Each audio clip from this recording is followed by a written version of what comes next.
Catedrático de Economía Política y Hacienda Pública, director del Instituto de Estudios Fiscales, vicepresidente del Gobierno, ministro de Economía, inspirador de los pactos de la Moncloa en la transición española. Enrique Fuentes Quintana, 1924-2007, dedicó cierta atención, cierto interés a la figura y a la obra de John Maynard Keynes. Considerado uno de los 5 grandes maestros en la modernización económica de España en el siglo XX, tanto por su vocación docente, su atracción hacia la investigación histórica, su pasión por la coyuntura, así como su condición de prescriptor en política económica, el profesor Fuentes Quintana expresó en determinadas ocasiones las fortalezas y las debilidades de la teoría general de la ocupación, el interés y el dinero. La recepción de la obra de Keynes en España antes de la Guerra Civil estuvo dificultada por los escasos conocimientos del idioma inglés que tenían la mayoría de los economistas españoles. Además, la inicial adscripción de Keynes a la escuela marsaliana, al menos en sus comienzos, dificultaba comprender la singularidad del mensaje de Keynes en España. No obstante, entre 1920 y 1936, Olariaga, Fernández Baños y Bernácer darían cuenta en España de los primeros textos keynesianos. En junio de 1930, Keynes visita Madrid, impartiendo en la residencia de estudiantes su conocida conferencia Las posibilidades económicas de nuestros nietos. Será a partir de entonces un autor más conocido dentro de un ambiente intelectual selecto. A partir del año 40, de 1940, Joan Sardá, Emilio de Figueroa y Manuel de Torros se incorporan al círculo de economistas españoles que analizan la teoría keynesiana a fondo. El joven economista Fuentes Quintana, también a fines de los años 40, también se incorporará, hará pronto su aportación al. En efecto, la primera tesis doctoral de Fuentes Quintana en la Facultad de Derecho en 1948, publicada después en la Revista de Economía, cuestionaba la aplicación de la teoría general en la España autárquica de posguerra. Frente al criterio por parte de las más altas esferas del gobierno en favor de un mecanismo del gasto público con una política monetaria y discrecional como base del desarrollo, Fuentes manifestaba claramente en contra. A su juicio, el aumento de la demanda efectiva carecía de aplicación en sistemas económicos donde el déficit de equipo capital constituía la causa del desempleo. Por tanto, el problema debía centrarse en la mejora del nivel de ahorro real, la base efectiva para aumentar el equipo, la ocupación y la propia renta. Decía Fuentes que la obra de Keynes está fechada y que pese a su intento de generalización no constituye en estricto sentido, palabras textuales, una solución teórica integral. En el caso de España, para Fuentes, las soluciones habrán de venir a través de una apertura hacia el exterior para atraer inversiones, a través del aumento de las exportaciones bajo un tipo de cambio realista, a través de una reforma tributaria progresiva y a través también de la lucha contra los monopolios. La aportación de Fuentes será una de las primeras por parte de esa primera generación de economistas, de licenciados en económicas, en la Facultad de Económicas, en la Universidad Complutense de Madrid. La posición de Fuentes, la postura de Fuentes, fue también publicitada asimismo en 1952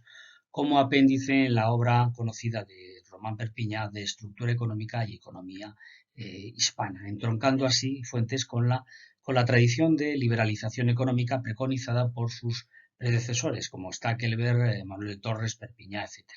Su segunda tesis doctoral, en 1958, en la Facultad de Económicas de Madrid, concedía que la teoría general obligaba a discutir, la existencia de la teoría general obligaba a discutir puntos esenciales de la ciencia económica, ¿no? Las secuelas metodológicas de la revolución keynesiana, decía, eran el planteamiento de las cuestiones de la agregación y el análisis dinámico. Pero no es Keynes un autor de preferencia para un macroeconomista como Fuentes, que siempre estaba muy preocupado por los objetivos de la ciencia económica. En cualquier caso, desde 1947, junto al profesor Velarde, Fuentes Quintana trabajó en el ensayo de Lawrence Klein, La revolución keynesiana, y en los artículos de John Hicks, de Franco Modigliani y de Oscar Lange, que reinterpretaban las aportaciones de Keynes, ¿no? Se trataba de escudriñar, ¿no?, el despliegue que a partir de Keynes verificaba el enfoque macroeconómico con fecundas consecuencias para la economía aplicada, en palabras del propio Velarde. tarde, ¿no? Precisamente a comienzos de la década de 1950 se conforma la denominada Escuela de Economistas de Madrid, nucleada en torno a las colaboraciones de esta primera promoción de economistas, como son Fuentes, Velarde, Albiñana, Gutiérrez Barquín, etcétera, en el diario Arriba. Estas colaboraciones fueron recogidas más tarde en ese volumen que aparece ahí, en fotografía, en Notas sobre Política Económica, en 1954, con el objetivo de poner fin o de declarar ante la opinión pública el fin, sobre todo, del modelo castizo de economía en España que estaba vigente desde la Restauración. El Plan de Estabilización de 1959, que es la mayor operación político-económica en España en el siglo XX, llevó consigo, incorporó la llegada al Ministerio de Comercio de este nuevo equipo de jóvenes economistas. Como director del Servicio de Estudios del Ministerio de Comercio, Fuentes aborda la figura de Keynes varias veces a través de la revista oficial Información Comercial Española. En la primera ocasión que tuvo Fuentes, en abril del mismo año 59, traza un reportaje retrospectivo en torno a la visita de Keynes a España en junio de 1930, que le resulta muy importante para él, ya citada anteriormente, donde en esta ocasión Fuentes da cuenta de la controversia que surgió alrededor de las entrevistas que el autor de Cambridge concedió a los diarios madrileños El Sol y El Debate. El problema acuciante del paro en 1959 justificará en la mirada retrospectiva hacia el economista, justificará mirar hacia atrás, hacia la mirada de un economista preocupado, centrado principalmente en el desempleo. Fuentes, de este modo, homenajea de este modo a un economista, a un importante apoyo exterior, como fue Keynes en la definitiva institucionalización de los estudios de economía en España. La segunda ocasión será en febrero de 1966, en la misma revista, con su ensayo, el ensayo de Fuentes, titulado Keynes y la economía de la gran sociedad. Fuentes estudia el marco donde se desenvuelve la economía de los Estados Unidos, las ideas bajo las que se realiza su expansión, aclarando las dimensiones de la penetración y el influjo de las teorías de Keynes. Como director de Información Comercial Española, incorpora a ese número un famoso largo artículo de Time que se tituló La influencia keynesiana sobre la expansión de la economía americana, donde se analizaba el papel de los economistas de Washington, como Hansen, Heller, Harris, Samuelson o Kuhn, en la formulación de la política económica de Estados Unidos. Se ha dicho en alguna ocasión que la etapa de Fuentes al frente de Información Comercial Española fue el esfuerzo más riguroso en dotar de base científica cualquier trabajo sobre economía, obligando a elevar el tono de las controversias y de los informes que aparecían en España, que aparecían en otras revistas y en otros diarios españoles, así como divulgando temas, teorías y factores económicos hasta entonces casi desconocidos. Los números dedicados a Keynes y al keynesianismo fueron una muestra clara de ello. La tercera ocasión, en enero del 69, correspondió a una encrucijada en la historia de la economía mundial. Fuentes se pregunta en esta ocasión en qué forma se ha aplicado la política fiscal keynesiana. En ese artículo, Nueva Política Fiscal de los años 60. Se pregunta cómo se ha aplicado la política fiscal keynesiana, cuáles han sido sus limitaciones, cómo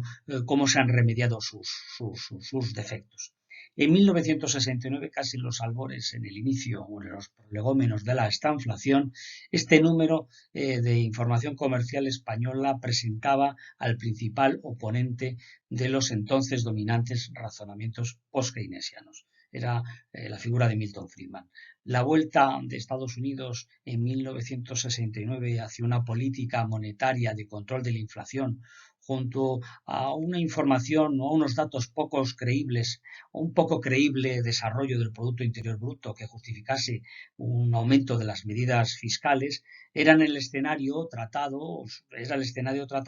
en este número de Información Comercial Española, contando con textos del propio Friedman y también de Paul Samuelson. Información Comercial Española lo que hizo en ese momento, hizo observar, además, es que el primer debate en Europa en torno a la política monetaria se suscita en un país que hasta entonces era muy poco proclive a la política monetaria, como era el caso significativo también de Gran Bretaña. Es, en definitiva, el debate Keynes versus Friedman, que da sus primeros pasos ya en los comienzos de los años 70 y que Información Comercial Española con Fuentes da cuenta de ello. A partir del año 70, Fuentes deja el Ministerio de Comercio, dirige el Instituto de Estudios Fiscales, dependiente del Ministerio de Hacienda, y donde construirá un sólido centro de investigación que deja huella durante años, ¿no? Pese al relativo cambio de paradigma económico, dada la obsolescencia de las normas fiscales al final del franquismo, Fuentes Quintana insistió en la necesidad de la progresividad tributaria en España, insistió en la necesidad de una política de rentas. En ese libro que aparece a continuación, reflejada en la slide, Política Fiscal en Acción, recoge un artículo de Keynes, un famoso artículo de Keynes del año 33, que se titula El camino hacia la prosperidad, haciéndose eco también en ese número, en ese libro de Instituto de Estudios Fiscales, haciéndose eco de algunos, como hacendista que era Fuentes, haciéndose eco de los principios de determinación del presupuesto, según Richard Musgrave, así como de las ideas sobre la reformulación neoclásica de la política fiscal moderna en Samuelson. Esta nueva política fiscal que se alumbra a comienzos de los 70 fue denominada por Fuentes en la revista Estudios Fiscales el escudo de Keynes, palabras textuales, ¿no?, que preservaba a las naciones desarrolladas también de las convulsiones económicas. En el paso de la dictadura a la democracia en España, Fuentes planteará en sucesivas ocasiones cuáles deben ser las respuestas frente a lo que se avecina en esos años como una crisis de oferta en el caso español. Esa oportunidad de cambio se materializará de una manera definitiva con el nombramiento de Enrique Fuentes Quintana como vicepresidente de Asuntos Económicos y como ministro de Economía en el gobierno de Adolfo Suárez tras las elecciones democráticas de junio de 1977. Pocos días después de su designación, en la hora de mayor audiencia televisiva en el país, Fuentes estableció en una intervención de unos minutos lo que podríamos considerar que son los fundamentos económicos de la transición política española. Para garantizar el control de una inflación elevada, a una costa de ralentizar el crecimiento económico, la estrategia del gobierno será la de superponer una estrategia monetaria, superponer dos estrategias, una estrategia monetaria de control monetario por un lado, junto a una estrategia keynesiana de políticas de rentas de segunda generación. Es decir, habrá dos vías hacia el ajuste que se recorrerán de manera simultánea. Por un lado, la vía del consenso o de la política de rentas pactada, que es un poco el enfoque de Fuentes Quintana, y luego, por otro lado, también una vía de control monetario que será seguida o que será vigilada, observada o puesta en circulación a través de la figura de Luis Ángel Rojo al frente del Banco de España. Con la influencia en esos años, en el año 77, del informe McCracken de la OCDE y también del acuerdo programático en Italia en el verano del año 77, el acuerdo de los partidos políticos italianos ante la crisis de esos años, con esos antecedentes, ¿no?, la vía de lo que Fuentes llamó una política económica inevitable, gradual, pactada, fue la que él mismo protagonizó a través de los acuerdos de la Moncloa firmados por las principales fuerzas parlamentarias en octubre de 1977. La vía del carácter excepcional y transitorio de los acuerdos y la necesidad de consolidar unas instituciones de control externas a los sujetos del pacto correspondió más bien, como decíamos, al Banco de España. La economía española recorrerá ambas vías de ajuste. Ninguno de los dos enfoques, tanto el de políticas de rentas de segunda generación como la política de control monetario, dominará siempre por completo. En el caso de Fuentes, aparte de los estudios, aparte del interés que Fuentes apreció o analizó, que tuvo en cuenta los estudios de Silos Lavini y de Franco Modigliani, aparte de esos estudios, en este momento histórico, la cuestión histórica también de que se hubiese otra vez manifestado la situación de que la democracia España cayese a causa de una crisis económica de modo similar al caso de la Segunda República Española, será también por parte de Fuentes muy tenida en cuenta. Después del año 77-78, fuera ya del foco político, a partir de los años 80, Fuentes dirige la Fundación para la Investigación Económica y Social de la Confederación Española de las Cajas de Ahorros, FUNCAS, poniendo en funcionamiento publicaciones como Papeles de Economía Española, Perspectivas del Sistema Financiero y Cuadernos de Información Económica. En ese periodo habrá ocasiones de rememorar la figura de Keynes. Por ejemplo, junto con el profesor Fabián Estapé, en un programa de televisión, se tituló de Televisión Española Encuentros en Libertad, en marzo de 1983, a propósito de la serie documental de John Kenneth Galbraith, La Era de la Incertidumbre. En esta ocasión, Fuentes afirmará que ante una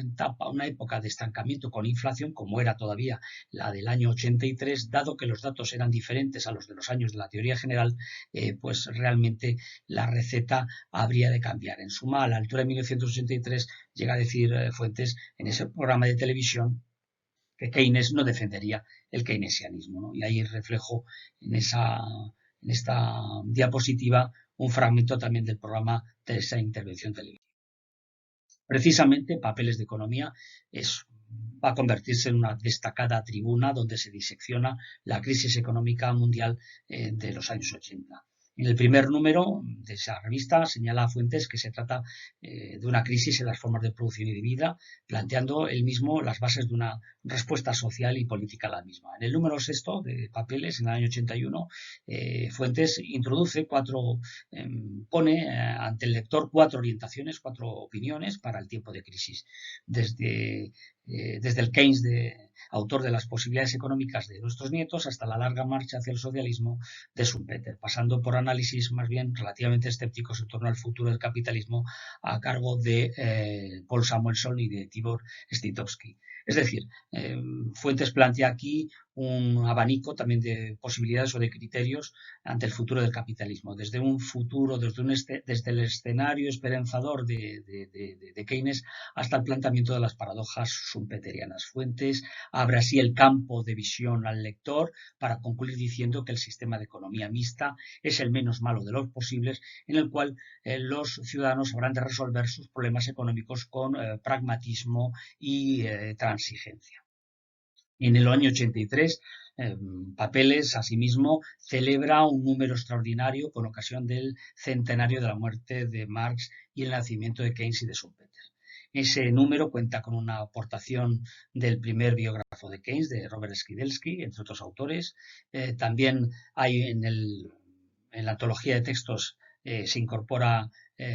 Mis primeras creencias de Keynes, y el propio Fuentes publica un largo ensayo que trata mucho más de lo que sugiere el mismo título, que se titula John Maynard Keynes en España. Además de tratar los 4 mensajes que lanza Keynes sobre los problemas económicos en la España del año 30, Fuentes indica que los economistas, en ese trabajo